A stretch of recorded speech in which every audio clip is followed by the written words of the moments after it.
La coopération guinéo-espagnole se renforce davantage dans le processus de réforme des forces de défense et de sécurité. Cela se traduit par la formation d'une nouvelle équipe de 27 policiers et gendarmes qui a duré une semaine. Elle est initiée par le Royaume d'Espagne en collaboration avec l'École nationale de la police. Le point avec Daouda Mohamed Kamara.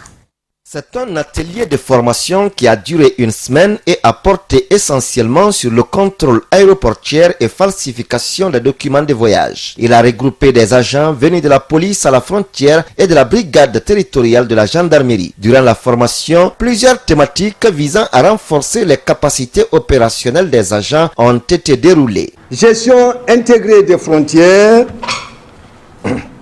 type de support dans les documents d'identité et de voyage, système d'impression dans les documents d'identité et de voyage, mesures de sécurité sur les documents d'identité et de voyage, contrôle des passagers dans les aéroports, personnalisation des documents de sécurité, type de falsification dans les documents de sécurité, coopération en matière de sécurité aérienne au sein de l'Union européenne Frontex, unité centrale des frontières, droits humains, vérification opérationnelle des documents et biométrie, détection d'imposteurs. Une formation de plus qui vient à point nommé quand on sait qu'elle a porté sur des phénomènes de grande criminalité qui empoisonnent l'existence de paisibles citoyens. Donc ce n'est pas quelque chose de très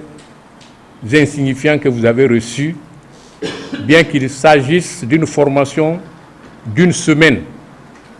Mais vous aviez les préliminaires. On vous a donné d'autres outils pour pouvoir mieux travailler à vos postes de travail, pour non seulement mettre en pratique ce que vous venez d'apprendre, mais aussi le vulgariser. Des capacités opérationnelles renforcées, les participants ont salué la qualité de la formation et sollicitent la vulgarisation de ces chars de formation, l'apport de moyens logistiques pour la facilitation du contrôle, la mise en place d'un laboratoire technique à l'école de la police. Cette formation, selon le représentant de l'ambassadeur du Royaume d'Espagne en Guinée, s'inscrit dans le cadre de l'accord bilatéral entre son pays et la République de Guinée sur l'insécurité et la lutte contre les crimes.